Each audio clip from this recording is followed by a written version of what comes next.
Well, hello and welcome to this This is not a tutorial. Today I'm making candles. So I'm showing you through my kit here. I have the molds, I have my scent, I have colours, I have blue tack, I have wax, and I have an instruction leaflet which I won't be using. I also have a wick which I have threaded onto a needle, and I'm going to pass that through the small hole in the top of my mould, pull it back through at the bottom, which is harder than it looks. Um, yep, there we go, small adjustment, and there we go.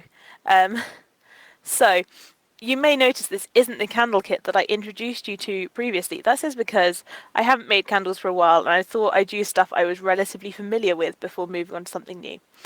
So the method that I use for centering the wick in this set is to tie the bottom end of the wick, which is the top of the mould, onto this stick, and you can then balance the stick into grooves on either side of the actual candle mould, and position it nicely so that it's in the middle, and when you pour the wax in it will stay like that. And use a blob of blue tack on the other end to hold it and to seal the little hole at the bottom. I really like these moulds actually. I think I struggled to use them slightly the first time I did this, which was completely user error, and they're much easier when you actually know what's going on, and when you're thinking about it a bit more rather than just kind of diving in head first and not knowing what on earth you're meant to be doing. So here's the bottom of the mould. I'm going to get my blue tack. I don't think the blue tack actually came in this kit, but you know, it's blue tack. It's not that hard. I always have some on my mum's desk, so it's always there. And I'm just going to trim the end of the wick. That will be the top. What you're seeing now is what the candle will actually look like when it's finished. Hey, I did a thumbs up. That's nice of previous me from a few hours ago. I was obviously feeling cheerful. Right, so now at this point I have measured out my wax. The way I measure out my wax is I filled the mould with the wax pellets and then tipped that into my glass bowl on my double boiler. Then added about a tablespoon more because it will always there is always air in the mould when you're filling it with pellets compared to when you're filling it with liquid wax when there is no air. So you always add a little bit more to make up that difference. And as you can see, I've got my lid lid sat there. So I have a pan full of water. Oh, this is my colouring. So the other nice thing about this kit is that the colouring it comes with is really intense, and it's also a very pleasant looking yellow. It comes with these kind of tiny little chips that look almost like coffee grounds or something, and I've just put I think 2 of those teeny chips into that bowl. So as I was saying, I have water in a pan, and then I have a bowl balanced on top, and my lid lid, my little white dude, is hanging out there trying to clamber his way to freedom. But in doing so, he's allowing some of the steam to escape, which means that you don't get you don't get pressure building up under the bowl that then comes out when you move the bowl. So this is citronella oil. I'm using citronella because it's meant to repel wasps and flying insects, and I think I used about 15 drops of it. It was a bit hard to get it to come out. I think it's a bit gummed up.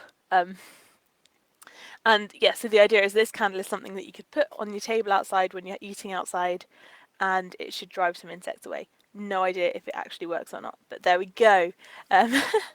So I've got my wax in there, I've got my colour, and I've got my scent, and it's all melting together, and it takes a while.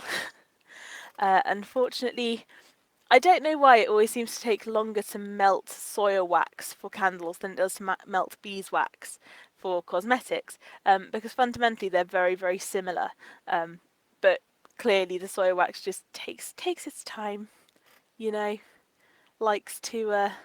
I suppose I'm probably melting more of it than I would typically melt if I were using cosmetics, but so it would take a little bit longer for the temperature of the whole mass to reach a sensible one. You can see I'm stirring it occasionally. That's because I am impatient, not because it makes it melt faster.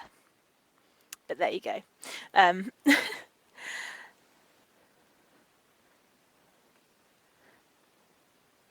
So the colour on the camera I'm using to record this isn't very good, but I don't know if you can already see the yellow is starting to leach out and colour the whole of the wax. And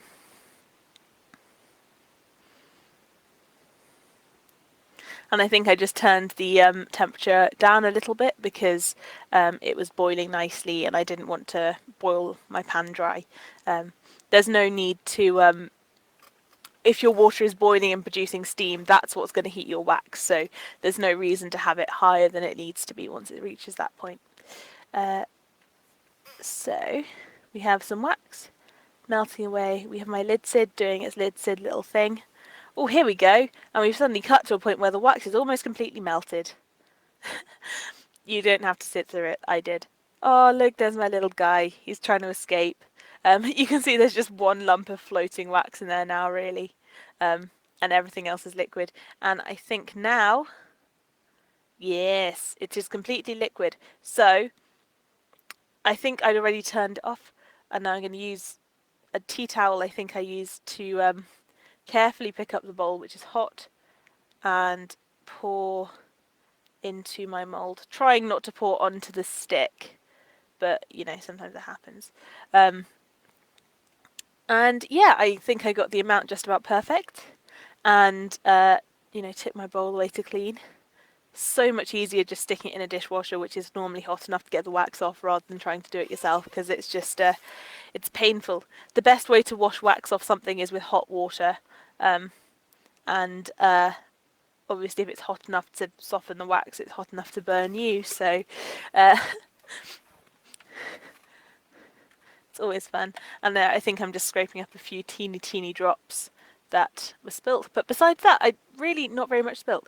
Okay, full disclosure at this point, the candle did actually come out by accident when I was testing to see if it would come out. It came out so easily. So here I am. It takes a few hours for it to set properly, but by the time it feels cool to the touch, it's normally ready to come out. And you can see, you can light it, and it goes out instantly. Yay! Candle! No, don't worry.